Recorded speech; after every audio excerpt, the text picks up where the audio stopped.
नमस्कार दोस्तों, मैं डिफेंस स्टडी जोन में जयसिंह मीना आपसे फिर जुड़ चुका हूं और आपके साथ मैं अपना अगला टॉपिक ज्योग्राफी का तीसरा टॉपिक लेके आ रहा हूं, जिसमें सबसे पहले मैं भारत की सामान्य जानकारी बता रहा था। भारत की सामान्य जानकारी में भी सबसे पहले मैंने आपको स्थलीय सीमा उठाई थी और स्थलीय सीमा को मैंने साथ साथ में कुछ बताते हुए आपको बाद में मैं एक एक पड़ोसी जो 7 पड़ोसी देश थे उनके साथ जो संबंध बना रहे थे उनके बारे में संपूर्ण जानकारी दे रहा था, जिसमें हमारे 2 हो चुके थे पड़ोसी देश, जिसमें से एक बांग्लादेश पहले देखा जिसमें जीरो लाइन रेखा की बात की और भारत के कितने राज्य बांग्लादेश की सीमा को टच करते हैं, सर्वाधिक और न्यूनतम की चर्चा की। दूसरे में उसी टॉपिक में हमने देखा चीन और भारत के मध्य संबंध। अब अगला जो पड़ोसी देश है हमारा, जिसमें हम पाकिस्तान और नेपाल की क्या करेंगे, चर्चा करेंगे और उसकी हम संपूर्ण जानकारी देते हैं। एक बात आप हमेशा ध्यान रखोगे मेरे प्रिय विद्वान साथियों, क्योंकि आप लोगों के लिए प्रत्येक टॉपिक महत्वपूर्ण है। सबसे पहले आप चाहे इंडियन ज्योग्राफी में कोई भी पार्ट आप पढ़ोगे उसमें सबसे पहले भारत की सामान्य जानकारी अति आवश्यक होती है। जब तक आपको ये मानचित्र भारत का ढांचे के बारे में नॉलेज नहीं होगा तब तक आप किसी भी टॉपिक को पढ़ नहीं पाओगे, समझ नहीं पाओगे और जब तक समझ में नहीं आएगा तब तक हमारे कई विद्वान साथी हमारे साथ जुड़ते हैं और वो ये भी कहते हैं कि गुरुजी आप हमें एक छोटी सी बात बताइए कि हमें किस प्रकार से ये जीके याद होता है। एक दिन पढ़ते हैं, दूसरे दिन होता है, तीसरे दिन गायब हो जाता है। तो उसमें सबसे मोटी कमी हमारी एक ही होती है कि सबसे पहले हमें मानचित्र को देखना चाहिए, भारत के साथ हमारे कैसे संबंध है, भारत के प्रत्येक राज्यों के बारे में और भारत के प्रत्येक पड़ोसी देशों के बारे में हमें तहे दिल से नॉलेज होना चाहिए, जिससे हम प्रत्येक चीज का अनुमान लगा सके। कई विद्वान साथी कई बार ये भी कहते हैं कि नौकरी लगने के बाद में प्रत्येक टेस्ट फाइट करते हैं, उनमें क्या होता है आत्मविश्वास जाग जाता है और उन विद्वान साथियों जिनके भारत का मानचित्र, विश्व का मानचित्र और अगर हम अपने राजस्थान की बात करें तो राजस्थान का मानचित्र क्लियर हो जाता है, तो प्रत्येक पेपर के अंदर 5 से 6 क्वेश्चन ऐसे आते हैं कि आप मानचित्र के आधार पर उनको सही कर सकते हो। तो आप लोगों के लिए सबसे पहले भारत की सामान्य जानकारी अति आवश्यक है, इसलिए आप प्रत्येक ज्योग्राफी के टॉपिक या भारत की सामान्य जानकारी की प्रत्येक चीजों को आप तहे दिल से देखेंगे और उसके साथ साथ अपने नोट्स तैयार करते जाएंगे। जैसे जैसे हम आगे बढ़ेंगे वैसे वैसे आपका ग्रंथ भी होता चलेगा। तो इसलिए जो हमारे साथ नए विद्वान साथी जुड़े हैं तो चैनल को सब्सक्राइब करना ना भूलें और बेल आइकन घंटी को दबाना भी ना भूलें और अपने दोस्तों के साथ इसे शेयर करें। और जो भी कमेंट्स आपको डालने हैं बेझिझक आप डाल सकते हो, जिससे कि हम अपने इन टॉपिकों में कुछ सुधार कर सके और आपको अच्छे अच्छे टॉपिक समय पे दे सके। और इसी को ध्यान में रखते हुए मैं अपने टॉपिक को ज्यादा समय मैं आपका नहीं लूंगा, मैं अपने टॉपिक की शुरुआत करता हूँ और आगे बढ़ाता हूँ, जिसमें भारत और पाकिस्तान के मध्य संबंध की बात करेंगे। भारत और पाकिस्तान के मध्य संबंध की अगर अपन चर्चा करें तो यहाँ पे 2 बातें हमें ध्यान रखना है, एक भारत और दूसरा कौन सा है पाकिस्तान। और भारत और पाकिस्तान, ये पाकिस्तान जो है वो भारत के साथ हमेशा चांचली करता रहता है, ये बात आपको अच्छी तरह से पता। चांचली का मतलब बदमाशी करता रहता है, वो बात आपको अच्छी तरह से पता है। तो भारत और पाकिस्तान के मध्य जिसके संबंध की अगर अपन बात करते हैं तो यहाँ हम सीधे ले लेते हैं। तो भारत और पाकिस्तान, भारत की राजधानी आपको अच्छी तरह से पता है नई दिल्ली है और पाकिस्तान की राजधानी क्या है, इस्लामाबाद है। जबकि कहा जाता है कि पाकिस्तान भारत का ही क्या था, अंग था। इसकी अगर अपन चर्चा करें तो भारत और पाकिस्तान के मध्य की रेखा, तो पहले अगर बात करें तो अंतरराष्ट्रीय तिथि अंतरराष्ट्रीय रेखा होती है, लेकिन यहां अगर हम चर्चा करते हैं तो भारत और पाकिस्तान के मध्य संबंध की अगर बात करें तो भारत और पाकिस्तान के मध्य संबंध जो है वो अंतरराष्ट्रीय सीमा रेखा का है, लेकिन वर्तमान में यहां इस रेखा का एक नामकरण किया गया है। तो मैं सीधे शब्दों में बात करता हूं, भारत और पाकिस्तान के मध्य की रेखा को क्या कहते हैं, रेड क्लिफ रेखा। ये जो रेड क्लिफ रेखा है वो भारत और पाकिस्तान के मध्य, याद रखेंगे, जीरो लाइन रेखा भारत और बांग्लादेश के मध्य, मैकमोहन रेखा भारत और चीन के मध्य और डुरंड रेखा की बात करें तो भारत और अफगानिस्तान के मध्य थी, लेकिन वर्तमान में भारत के साथ न होकर किसके साथ है, पाकिस्तान। तो ये रेड क्लिफ रेखा भारत और पाकिस्तान के मध्य की रेखा का नाम क्या है, रेड क्लिफ रेखा है। अगर हम बात करें ये रेड क्लिफ रेखा का निर्धारण कब हुआ, अगर हम यहां चर्चा करते हैं इसके निर्धारण की, तो रेड क्लिफ रेखा का निर्धारण हुआ था 17 अगस्त 1947 में 17 अगस्त 1947 को रेडक्लिफ रेखा का निर्धारण हुआ था। लेकिन अपवाद स्वरूप कुछ बुकों के अंदर आपको मिलता है, जैसे मैं कई बार आपसे बात करता हूं, एक तो आती है 14 अगस्त 1947, एक बात आती है 15 अगस्त 1947। ये दो बातें आती है, कई किताबों में 14 अगस्त में मिलती है, कई किताबों में 15 अगस्त 1947। लेकिन 14 अगस्त 1947 को तो कौन आजाद हुआ था? पाकिस्तान। कौन आजाद हुआ था? पाकिस्तान। और 15 अगस्त को कौन आजाद हुआ था? भारत। 15 अगस्त 1900। और यहाँ भारत का जो एक हिस्सा था पाकिस्तान, जबकि ब्रिटिश सरकार से ये क्या हुए थे? आजाद हुए थे। जिसकी अगर बात करें अंग्रेजों से, तो यहाँ पे भारत और पाकिस्तान को आजादी कब मिली? पाकिस्तान 14 अगस्त और भारत 15 अगस्त। तो भारत का स्वतंत्रता दिवस कब मनाया जाता है? 15 अगस्त 1947 को। जबकि इस रेखा का निर्धारण कब हुआ? 17 अगस्त 1947। ये बात आप हमेशा ध्यान रखेंगे। कई बार आता है कि रेडक्लिफ रेखा कौन से दो देशों के मध्य है? तो भारत और पाकिस्तान के मध्य। अब बात आती है कि रेडक्लिफ रेखा जो है उसका निर्धारण किसने किया? तो रेडक्लिफ रेखा का निर्धारण किसने किया था? सर रेडक्लिफ के द्वारा। सर रेडक्लिफ के द्वारा इस रेखा का क्या किया गया? निर्धारण किया गया। ये बात भी आपको ध्यान में रखनी है। उसके बाद में अगर हम चर्चा करें कि रेडक्लिफ रेखा की कुल लंबाई, तो रेडक्लिफ रेखा की जो कुल लंबाई है इसकी अगर चर्चा करें तो वो कितनी है? 3310 किमी। कितनी है? 3310 किमी। जबकि एनसीईआरटी की जो बुकें हैं उनमें कितनी बताता है? 3323 किमी। इस बात, लेकिन भारत की जो स्थलीय सीमा है 15,200, तो उसको आधार मानते हैं। तो भारत और पाकिस्तान के मध्य जो रेडक्लिफ रेखा है उसकी लंबाई कितनी है? 3310 किमी। ये बात आपको हमेशा ध्यान रखनी है, जिसको मैं यहां ले लेता हूं 3310 किमी इन दोनों के मध्य। उसके बाद में अगर हम बात करें तो रेडक्लिफ रेखा कौन से दो? भारत और पाकिस्तान के मध्य। रेडक्लिफ रेखा का निर्धारण 17 अगस्त 1947 को सर रेडक्लिफ के द्वारा, जबकि 14 अगस्त 1947 को पाकिस्तान आजाद हुआ और 15 अगस्त 1947 को कौन आजाद हुआ? भारत आजाद हुआ। जबकि इस रेखा का निर्धारण कब हुआ? ये किसने किया? तो सर रेडक्लिफ के द्वारा। ये बात आप एक हमेशा ध्यान रखेंगे। उसके बाद में हम अगली बात करते हैं कि भारत के कुल कितने राज्य?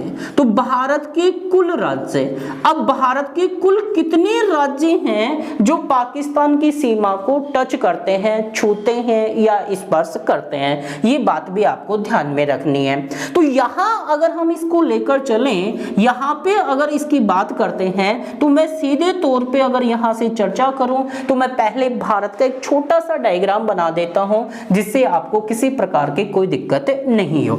यहां से अगर अपन बात करें तो यहां पे जो रेडक्लिफ रेखा है उसको, अब यहां पे अगर हम भारत का मानचित्र बनाते हैं इस जगह के ऊपर, तो यहां ये भारत का एक छोटा सा मानचित्र बना जिसमें हमें इसे देखने का मौका मिला। ये भारत का मानचित्र है।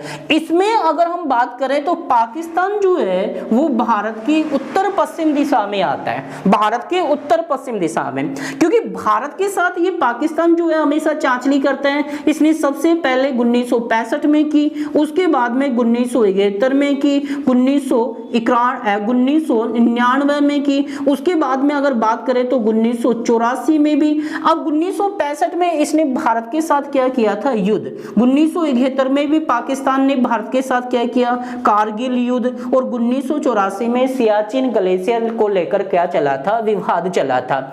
इन सभी के अंदर भारत ने पाकिस्तान को मुंह तोड़ जवाब दिया था। बाकी अगर आपको बात है तो यहां 1965 में भी पाकिस्तान की हार हुई, 1971 में भी पाकिस्तान, और ये कारगिल युद्ध के अंदर भी 1999 में अगर बात करें तो कारगिल युद्ध में भी इनकी पराजय हुई थी। और सियाचिन ग्लेशियर को लेकर 1984 में मेघदूत ऑपरेशन चला था, इसमें भी पाकिस्तान की सेना को मुंह पे खाने पड़े थे, जिसकी अगर मैं चर्चा करूं तो ये बात आपको हमेशा ध्यान रखनी है। और भारत की कौन सी दिशा में? जबकि चीन ने भारत के ऊपर 1962 में क्या किया था? आक्रमण, जिसमें दलाई लामा गुरु को आधार मानकर उसने और भारत का जो तिब्बत वाला बेल्ट था उसको अपने नियंत्रण में लिया था।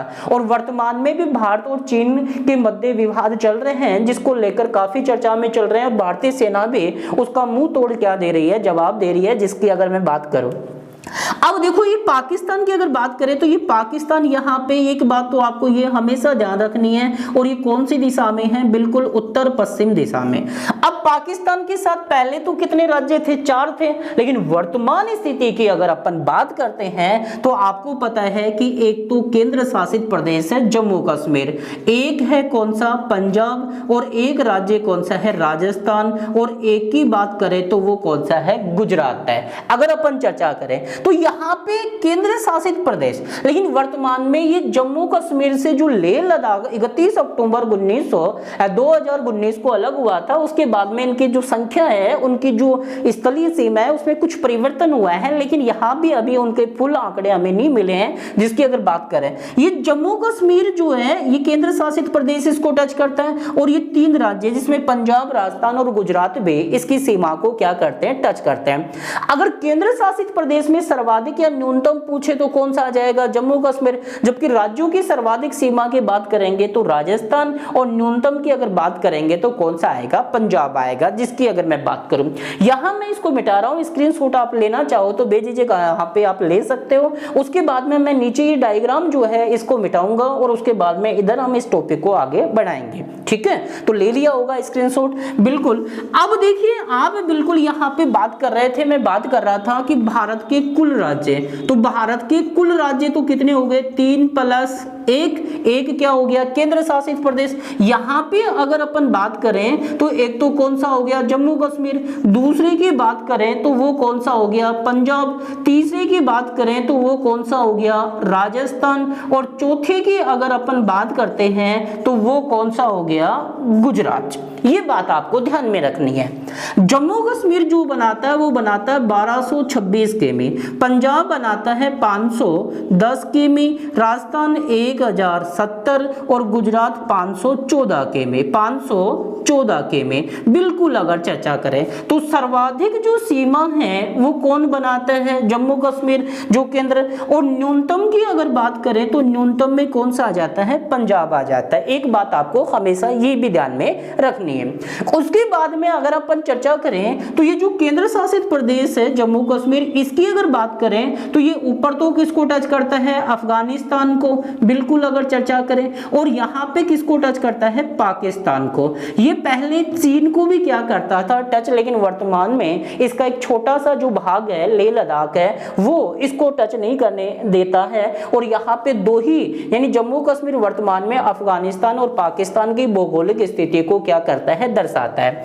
जबकि पंजाब की बात करें और राजस्थान और गुजरात तो ये केवल में आ जाते हैं, बिल्कुल इसको टच करते हैं, जिसकी अगर अपन चर्चा करें। अब देखो हमारे सामने एक बात और आती है जिसकी अगर मैं चर्चा करूं, क्योंकि राजस्थान के हम रहने वाले हैं, और यहाँ पे राजस्थान में इसके विस्तार की अगर हम बात करते हैं तो राजस्थान के ये कितने जिलों में फैला हुआ है, 4 जिलों में। कितने जिलों में, 4 जिलों में फैला हुआ है, जिसकी मैं छोटी सी चर्चा यहाँ पे कर दूं।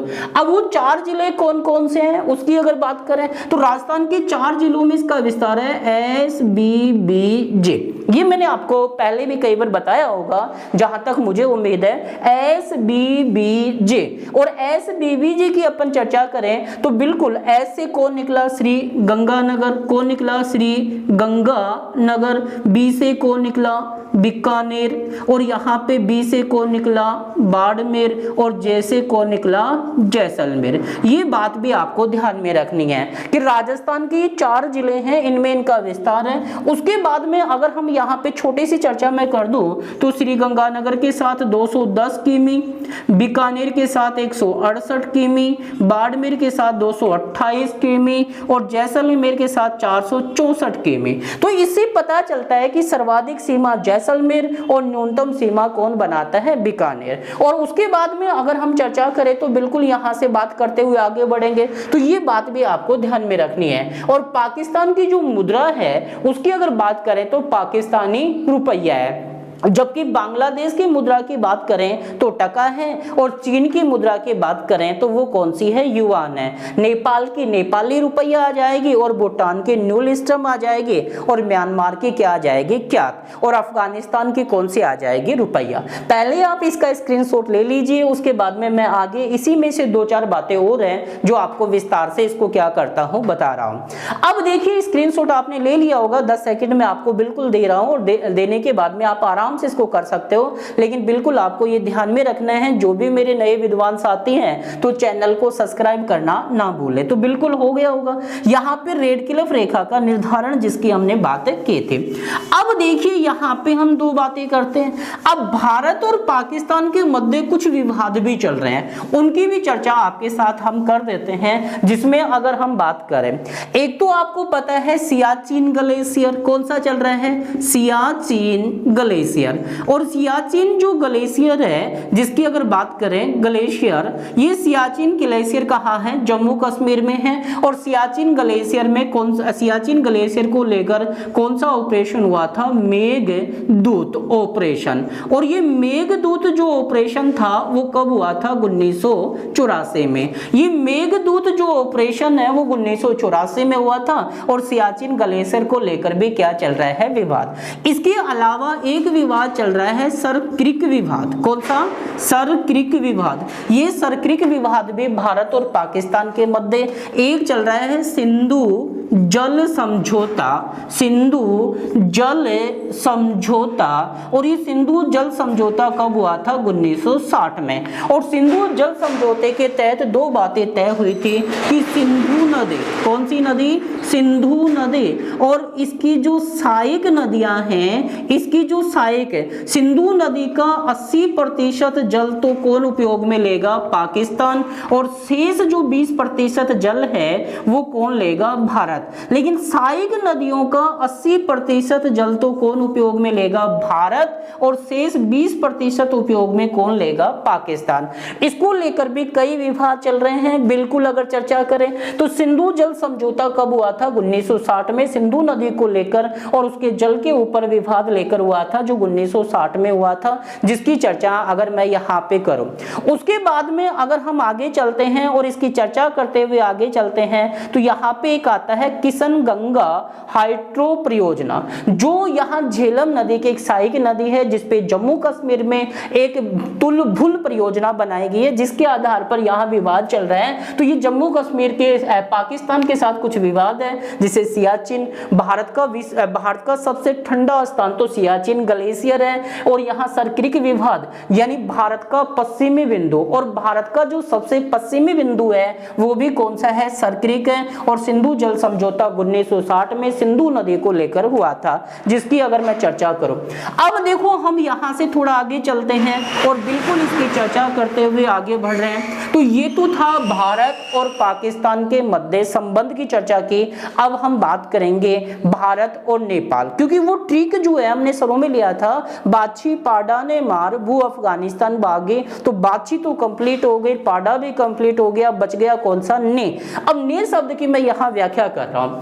अब देखो यहाँ पे हम 2 चीजें कर रहे हैं, एक तो भारत और पाकिस्तान के मध्य संबंध कंप्लीट हो गया।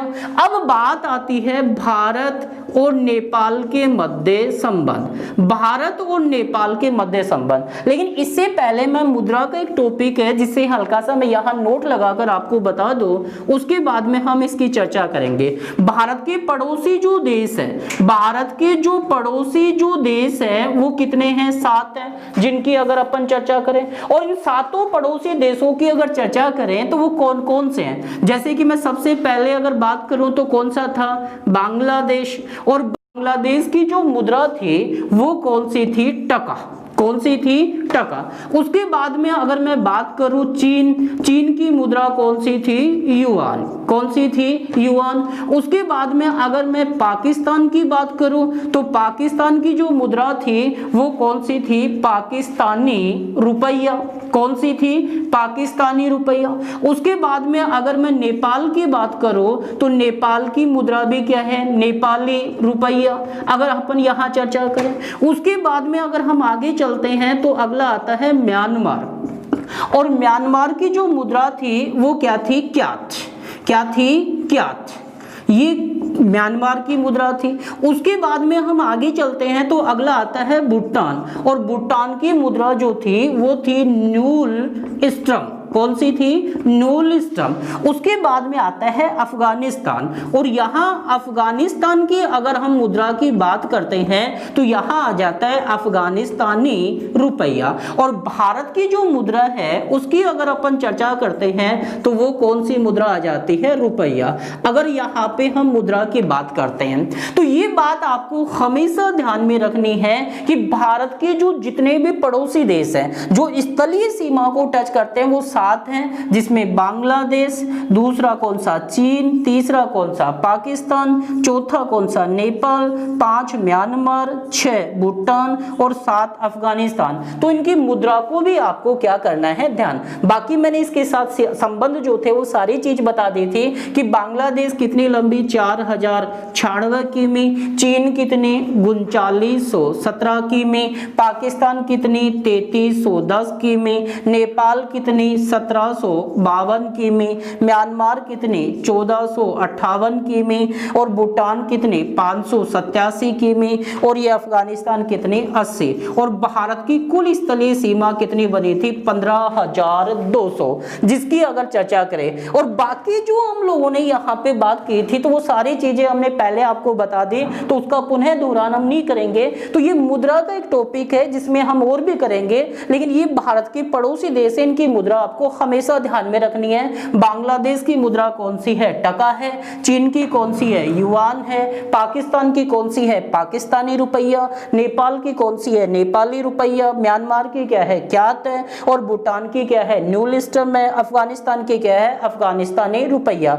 और यहाँ पे आपको सर्वाधिक अंतरराष्ट्रीय सीमा, तो सर्वाधिक अंतरराष्ट्रीय सीमा कौन बनाएगा? बांग्लादेश। लेकिन क्वेश्चन आ जाए कि सर्वाधिक स्थलीय सीमा, तो सर्वाधिक स्थलीय सीमा कौन सा देश बनाएगा? चीन। और न्यूनतम अंतरराष्ट्रीय सीमा, तो न्यूनतम अंतरराष्ट्रीय सीमा कौन बनाएगा? अफगानिस्तान। ये बात भी आपको ध्यान में रखनी है। उसके साथ अगर हम आगे चलें तो हम लोगों ने बांग्लादेश को पढ़ लिया, चीन को पढ़ लिया, पाकिस्तान। अब हमारे पास क्या पड़ता है? नेपाल। तो बिल्कुल हमारे विद्वान साथियों, आप इसका स्क्रीनशॉट ले सकते हो। लेने के बाद में मैं आगे इसको बढ़ाता हूं और आगे हम अगली कड़ी की क्या करते हैं? बातें करते हैं। तो बिल्कुल आपने स्क्रीनशॉट ले लिया होगा जहां तक मुझे उम्मीद है। अब मैं बात करता हूं भारत और नेपाल के मध्य संबंध की। ठीक है, तो यहां से अपन चर्चा करते हैं। अब अपन बात कर रहे थे, जिसकी मैं चर्चा कर रहा था, भारत और नेपाल के मध्य संबंध, और बाकी आगे अपन देखेंगे इसको विस्तार से। तो यहाँ पे देखिए, भारत और नेपाल के मध्य संबंध, इन दोनों की अगर चर्चा करें तो इन दोनों के मध्य कौन सी सीमा है? अंतरराष्ट्रीय सीमा। कौन सी है? अंतरराष्ट्रीय सीमा। ये जो अंतरराष्ट्रीय सीमा है जिसकी अगर अपन बात करें तो ये अंतरराष्ट्रीय सीमा, इसका कोई नामकरण नहीं है। जैसे आप कहोगे कि सर बांग्लादेश के मध्य जीरो लाइन रेखा थी, चीन के मध्य मैकमोहन रेखा थी, पाकिस्तान के मध्य रेड क्लिफ रेखा थी, उसी प्रकार से भारत और नेपाल के मध्य रेखा तो है अंतरराष्ट्रीय, लेकिन उसका कोई नामकरण नहीं है। तो कौन सी सीमा है? अंतरराष्ट्रीय सीमा रेखा। नेपाल की राजधानी काठमांडू है और भारत की राजधानी आपको पता ही है, लॉर्ड हार्डिंग के समय 1911 में प्रस्तावित, अर्थात 1912 में इसे लागू किया गया था, नई दिल्ली। अब देखिए यहाँ पे अंतरराष्ट्रीय सीमा रेखा, और इसकी कुल लंबाई कितनी थी? 1752 किमी। कितनी थी? 1752 किमी। एक बात आपको हमेशा ये ध्यान में रखनी है।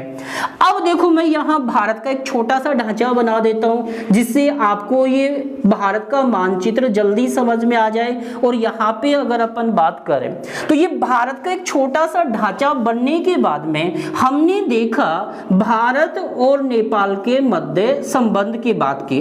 ये भारत का एक छोटा सा ढांचा बना केवल हमें समझने के लिए, जिसमें अगर मैं बात करूं तो यहाँ पे हमारा पड़ोसी देश कौन सा आ जाता है? नेपाल। और हिमालय पर्वतमाला का सर्वाधिक जो विस्तार है वो कहाँ है? नेपाल में है। और नेपाल की राजधानी क्या है? काठमांडू है। और हिमालय पर्वतमाला की जो सबसे ऊंची चोटी है माउंट एवरेस्ट, वो भी नेपाल में ही है। और नेपाल में माउंट एवरेस्ट चोटी को यानी सागर माथा के के नाम से भी जाना जाता है। और माउंट एवरेस्ट की ऊंचाई की जो चोटी है 8,848 थी, जो वर्तमान में 8,850 मीटर हो चुकी है। अब देखिए यहाँ, जबकि हिमालय पर्वतमाला विश्व का सबसे नवीनतम वल्लित पर्वतमाला है और उसकी उत्पत्ति का जो स्रोत है प्लेट विवर्तनिकी की है, इसके कारण आज भी हम कह सकते हैं कि हिमालय पर्वतमाला आज भी क्या है, सक्रिय है। अब देखो हिमालय पर्वतमाला, अब हम चर्चा करते हैं कि भारत के कुल कितने राज्य, तो भारत के कुल राज्य कितने हैं जो नेपाल की सीमा को टच करते हैं। अब देखो नेपाल यहाँ पे है और नेपाल भारत की कौन सी दिशा में है, उत्तर पूर्व दिशा में। अब इसके पास के जो राज्य हैं वो इसको टच करेंगे। अब देखो आपको मैंने चीन बताया था, चीन के साथ लेह लद्दाख, फिर अपना हिमाचल प्रदेश, उत्तराखंड, यहाँ पे पहला राज्य तो कौन सा आ जाएगा, उत्तराखंड, जो इसको क्या करेगा, टच करेगा। उसके बाद में मैंने बात की थी कि भारत का वह राज्य जो सर्वाधिक राज्यों की सीमाओं को टच करता है, तो यूपी, और नेपाल के साथ सर्वाधिक सीमा कौन बनाता है, यूपी, और यूपी की राजधानी क्या थी, लखनऊ, जबकि उत्तराखंड की राजधानी क्या थी, देहरादून। अब उसके बाद में यूपी के बाद में अगर चर्चा करें तो दूसरा कौन सा आ जाता है, बिहार, तीसरा, सॉरी पहला उत्तराखंड, दूसरा यूपी, तीसरा कौन सा आ जाता है, बिहार। ये भी नेपाल को क्या करता है, टच करता है। उसके बाद में मैंने एक चर्चा की थी बांग्लादेश के साथ, शायद आपको याद होगा पिछले वीडियो में हमने देखा था कि बांग्लादेश की सीमा को सर्वाधिक टच करने वाला भारतीय राज्य, तो वो कौन सा था, पश्चिमी बंगाल। ये पश्चिमी बंगाल आता है यहाँ पे, जिसकी राजधानी क्या है, कोलकाता, जो भारत की पूर्व राजधानी थी। इसको आप प्यार से देखेंगे तो भारत के मानचित्र में ये यहां से चलकर ऊपर की तरफ यहां तक आ जाता है और ये इधर नेपाल को भी टच करता है और यहां पे किसको टच करता है, भूटान को, ये पड़ोसी देश। और एक यहां पे राज्य है सिक्किम, जो भारत का जनसंख्या की दृष्टि से सबसे छोटा राज्य। अब पश्चिमी बंगाल भी इसको टच कर रहा है। उसके बाद में यहां पे अगर चर्चा करें तो एक कौन सा आ गया, सिक्किम। तो भारत के कुल कितने राज्य हुए जो नेपाल की सीमा को टच करते हैं, तो कितने हो गए, 5। ये बात तो सत्य है। कौन कौन से, उत्तराखंड, यूपी, बिहार, सिक्किम और एक पश्चिमी बंगाल। अब इनमें से अगर हम बात करें कि भारत के केवल कितने राज्य जो नेपाल की सीमा को टच करते हैं, तो 2, एक यूपी और एक कौन सा, बिहार। उसके अलावा आप सिक्किम को देख लीजिए, इधर नेपाल को टच कर रहा, ऊपर किसको टच करेगा, चीन को टच करेगा, और यहाँ पे किसको टच करेगा, भूटान। उत्तराखंड को देख लीजिए, ऊपर चीन, नीचे नेपाल। पश्चिमी बंगाल को देख लीजिए, बांग्लादेश, ऊपर नेपाल, यहाँ भूटान को। तो इस प्रकार से अगर अपन चर्चा करें तो यहाँ पे, तो ये डायग्राम आपका प्रैक्टिकल मैंने जो करवाया वो आपके समझ में आया होगा, पूरी उम्मीद है। और उसके बाद में अब यहाँ पे मैं थोड़ी की बात करता हूँ, तो कुल राज्यों की संख्या कितनी हो गई, 5। कितनी हो गई, 5।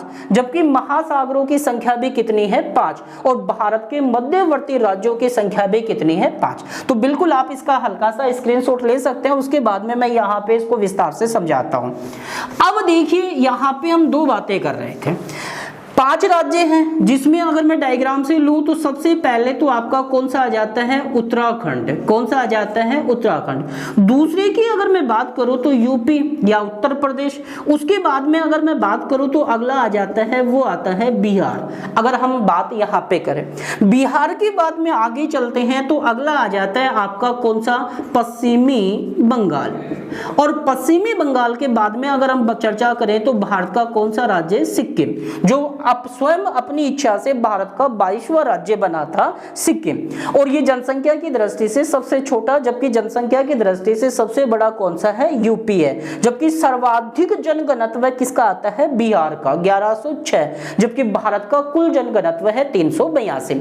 अब देखिए यहाँ पे हम बात करते हैं उत्तराखंड। पहली बात तो ये आती है कि सर्वाधिक और न्यूनतम। तो यहाँ न्यूनतम सीमा अगर बात करें, भारत का कौन सा राज्य नेपाल के साथ न्यूनतम सीमा बनाता है, तो वो कौन सा आ जाता है, सिक्किम। जबकि सर्वाधिक की बात करें कि भारत का कौन सा राज्य सर्वाधिक सीमा बनाता है, तो सर्वाधिक सीमा कौन बनाएगा, यूपी।